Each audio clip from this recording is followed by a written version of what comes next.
Halo Sobat Kampus Nesia, ketemu lagi bersama saya Nandar di channel YouTube Kampus Nesia. Ya, lama nggak bikin video, tapi di channel YouTube Kampus Nesia ada beberapa trailer film dan series ya. Jadi untuk mengisi sela-sela di antara konten kita upload teaser, trailer, film maupun series ya. Dan ya itu apa istilahnya ya, ya konten promosi gratis aja karena hak ciptanya pada masing-masing pemilik videonya, jadi kita bantu publish aja gitu. Nah, video ini direkam tanggal 10 Juli 2023. Suasana di Tembalang sedang liburan semester, uh, dan sebagian lagi ada yang KKN ya, jadi sekitar 6.000 sekian ratus itu kemarin berangkat KKN. Makasih udah pesan ID card, spanduk sama plakat di Lucu. Kita nantikan pesanan berikutnya, dan buat teman-teman juga bisa nanti publish reportase program KKN baik yang monodisiplin maupun yang multidisiplin dan kelompok. Tapi mohon maaf untuk tahun ini berbayar, karena evaluasi dari tahun periode sebelumnya ya, tahun 2023 Januari Februari, periode tim KKN yang satu itu kemarin antusiasnya sangat banyak sehingga kita agak kewalahan karena ada sekitar 350 reportase yang harus kita upload di Kampus Nesia, di lucu.id, di wirausahanesia.com. dan jadi kita tahun ini berbayar ya. Tenang aja, harganya murah. Kalau artikel placement di Kampus Nesia itu biasanya 300.000 Pak. Untuk teman-teman KKN nanti cukup 20.000 saja. Jadi silahkan nanti bisa langsung hubungi WA kita di 085292613001. Dipublish secepatnya setelah ditransfer. Yang kedua juga tentu saja buat operasional, karena ya namanya media online kita tetap butuh operasional ya, ya listrik, ya kuota internet, dan juga orang-orang yang ada di belakangnya. Jadi ya saya harap teman-teman bisa memahami. Kemudian di video kali ini seperti judulnya, kita akan sedikit berbagi atau sharing tentang tips memilih kos di sekitar kampus gitu. Latar belakangnya tentu saja ini kan mau masuk tahun ajaran baru, jadi sudah banyak rekan teman-teman mahasiswa baru yang sudah diterima lewat jalur SNBP, kemudian UTBK dan UM juga sepertinya udah pengumuman ya, itu udah mulai cari kos gitu.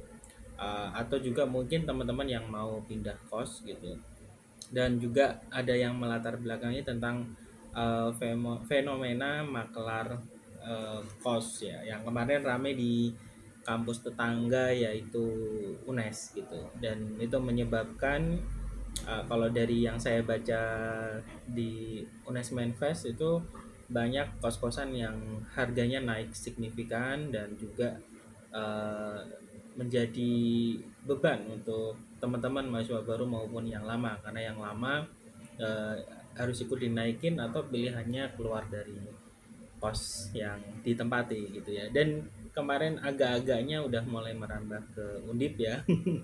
Nah, semoga aja nanti tips kita nanti bisa uh, jadi apa ya, salah satu referensi lah atau pertimbangan buat teman-teman ketika mau memutuskan mencari kos di area kampus. Dalam konteks ini mungkin di Tembalang yang saya juga ada di sini gitu.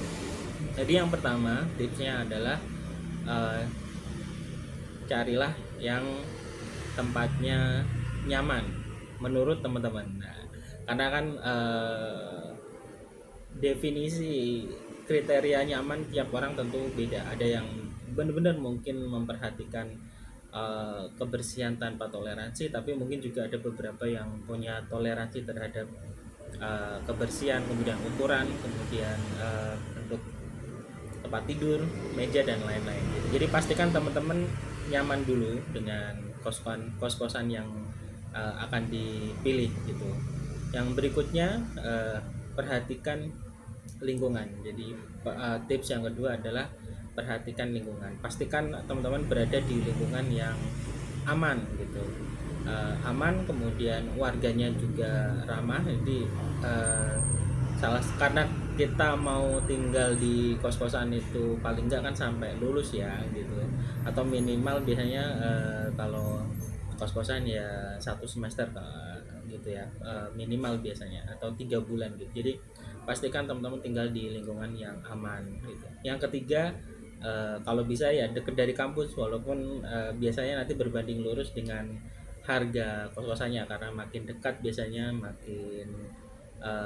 makin tinggi harganya. Berbeda jika jaraknya itu semakin menjauh dari kampus, biasanya lebih terjangkau gitu.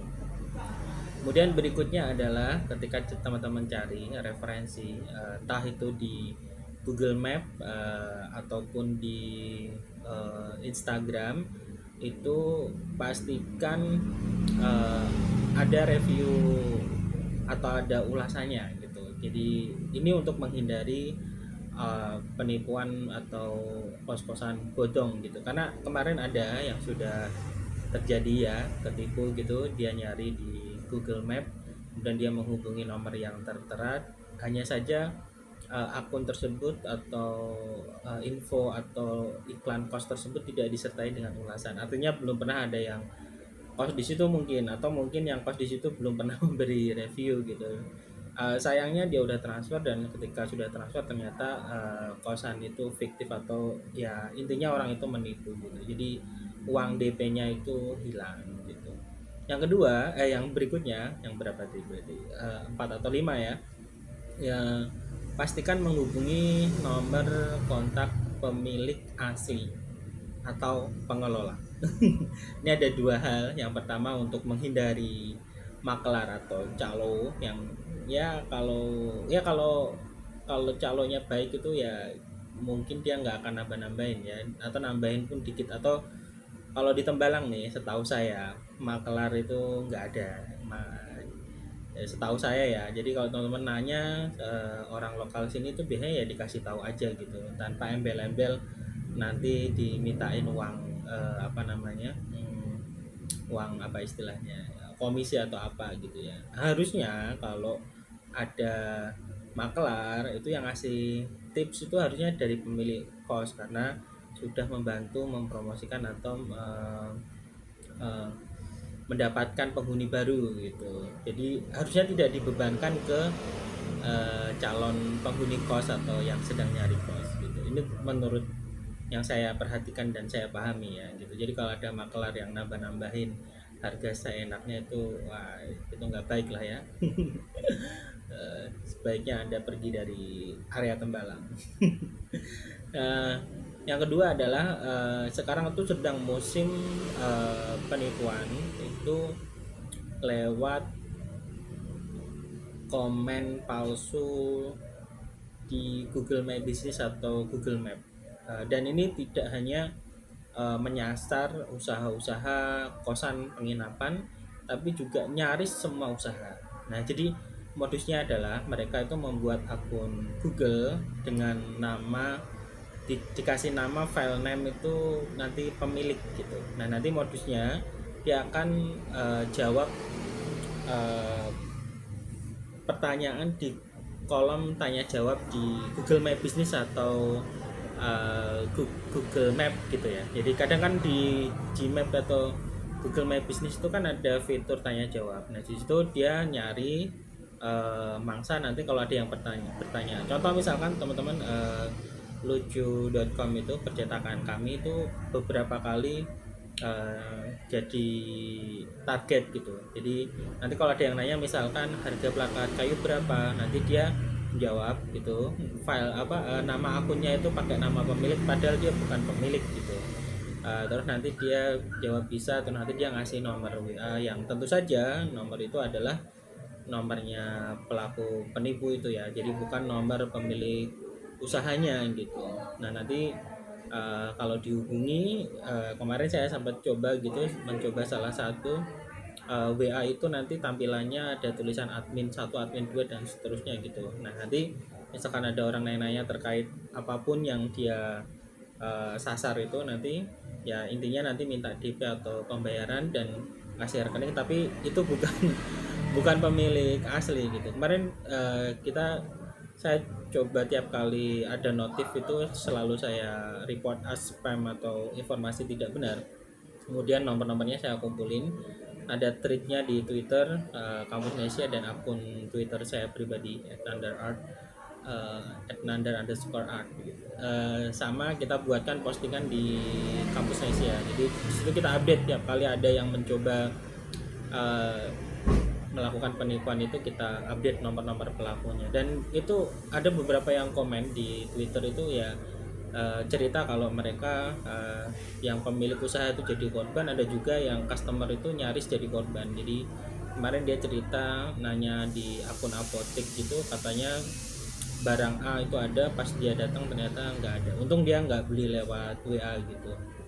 Itu ya tips untuk menghindari maklar. Salah satunya adalah dengan hubungi nomor pemilik kos yang sebenarnya. Itu nanti salah satunya teman-teman bisa pastiin di akun Gmail atau Google My Business, itu biasanya di bagian atas setelah alamat itu ada nomornya.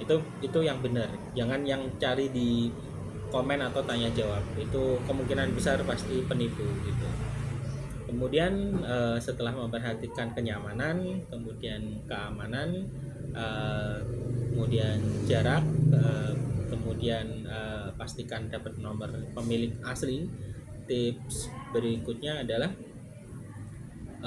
cari lingkungan kos yang kondusif ya, karena kan teman-teman di situ mau belajar, jadi butuh ketenangan. Istirahat juga butuh ketenangan biar badannya fresh ketika bangun dan istirahatnya tidak terganggu gitu. Karena ada aja sebenarnya kos-kos itu yang tipikalnya tuh ya dalam tanda kutip amburadul gitu ya. Jadi penghuninya mungkin bisa disebabkan karena penghuninya, bisa disebabkan juga karena pemiliknya mungkin apa istilah anak sekarang agak toksik misalkan gitu, atau kurang ramah gitu ya. Jadi ya daripada teman-teman nggak nyaman di situ, carilah lingkungan yang nyaman. Dan usahakan juga ya, karena sekali lagi bahwa teman-teman akan lama di kosan gitu, jadi jagalah hubungan baik dengan tetangga kosan, kamar kosan maksudnya, dan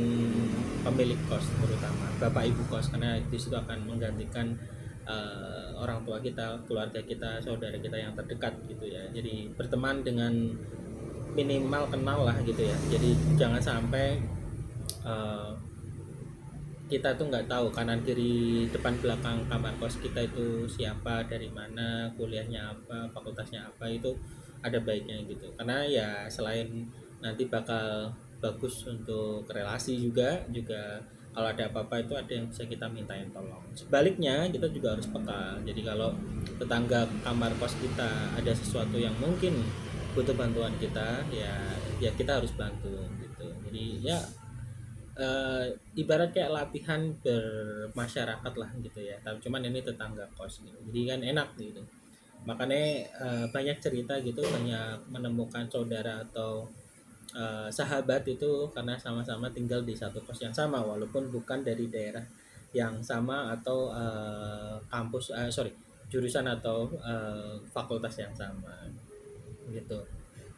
Kemudian untuk harga juga pastikan teman-teman yang paling sesuai dengan kemampuan, juga dengan kondisi juga diperhatikan, kira-kira harga segitu tuh wajar atau enggak, berlebihan atau enggak gitu. Karena ya kadang itu ada pemilik kos yang baik hati, jadi misalkan harga sekian udah include listrik, air dan segala macam, tapi juga wifi. Ada juga yang misalkan untuk listrik dan beberapa air atau wifi itu ada tambahan, itu teman-teman harus perhatiin juga.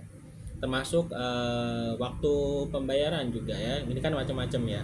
Ada yang bisa harian, bulanan, per 3 bulan, per semester atau per tahun. Tapi sebenarnya kalau dari sudut pandang pemilik kos ya mereka itu paling enggak beliau-beliau itu menginginkan biaya minimal per semester atau minimal 1 tahun, karena kan kalau keluar di tengah-tengah semester atau apa itu ya eman-eman kalau kosong gitu ya. Itu dari sudut pandang pemilik kos gitu. Tapi dari ya itu bisa didiskusikan sebenarnya ya, selama teman-teman menjaga sikap dengan baik gitu. Oke teman-teman, mungkin itu dulu video kita kali ini, sudah 15 menit. Semoga bermanfaat. Jangan lupa untuk like, share, and comment video kita, dan support kita dengan subscribe biar kita makin semangat bikin video-video selanjutnya. Kita ketemu di, oh ya, bagi teman-teman yang nyari info kos-kosan di sekitar Tembalang bisa cari di Kampus Nesia, ketik aja misalkan info kos putra atau putri di daerah mana. Kita punya banyak artikel yang bikin listing kos-kosan putra dan putri di daerah-daerah sekitar Tembalang, Iwanisari, Banjarsari, Sipodang, Gondang, Jurang Blimbing, Sumur Boto, Tirto Agung, Baskoro, dan lain-lain ya. Oke, kita ketemu di video selanjutnya. Saya Nadar, mohon maaf kalau ada salah-salah kata. Sampai jumpa.